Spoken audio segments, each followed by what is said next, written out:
Shri Swami Samarth. Hi hello नमस्कार. कशा आहात? बऱ्या आहात ना? आशा करते स्वामींच्या आशीर्वादाने तुम्ही सगळे चांगलेच असाल. आता मी इथे देवपूजा करून घेतलेली आहे. देवांना आंघोळ घातली. त्यानंतर मी इथे तुळशींना महादेवांना पाणी घालायला आले. त्यातली थोडीशी साफसफाई केली आणि डोक्यावर रुमाल घ्यायचा राहिला होता म्हणून मी ओढणी घ्यायला गेले.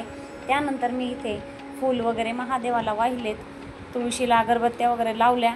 त्यानंतर मी घरात आले आणि घरातले आता घट मांडायचा होता.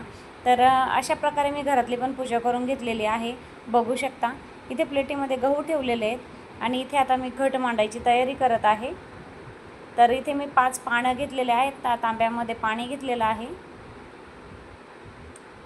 अशा प्रकारे मी पानं लावून घेते. कळसाला पानं ठेवून घेते. त्यामध्ये मी पाणी टाकलं. त्यामध्ये सुपारी, हळद कुंकू आधीच टाकून ठेवलेलं होतं, अक्षदा आणि 1 रुपयाचे नाणे टाकून मी इथे अशा प्रकारे आपला नित्य नेहमी जो घट असतो घरामध्ये आईचा, तो घट मी मांडलेला आहे इथे. आता इथे मी देवघरामध्ये तो घट ठेवते कारण की मला दुसरीकडे जागाच नाही आहे. साईडला खूप अडचण होऊन जाते मग एकदम, म्हणून मी देवघरामध्येच घट अशा प्रकारे ठेवते. तर बघू शकता मी इथे आपली रोजची पूजा पण केलेली आहे.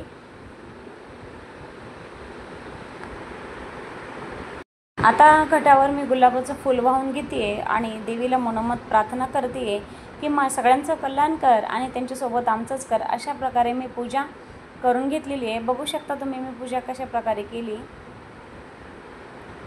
मस्त आणि छान असं प्रसन्न वाटतंय सकाळी सकाळी पूजा झाल्याच्या नंतर. अशा प्रकारे माझी पूजा झालेली आहे आणि इथे देवघराच्या वरती